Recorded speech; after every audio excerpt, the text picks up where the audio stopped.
جوان تعجیل بیا در نزد من و مادرت گریان پدر و زبون و چشمش به من و مادرت گریان پدر و زبون و چشمش به من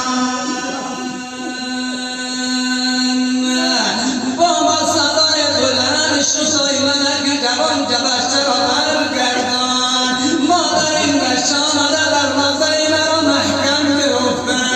سلام من علی الورد علی تو بابون حبایبی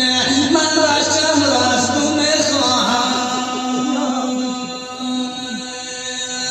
حالا این بچه را بابا چی نکرد؟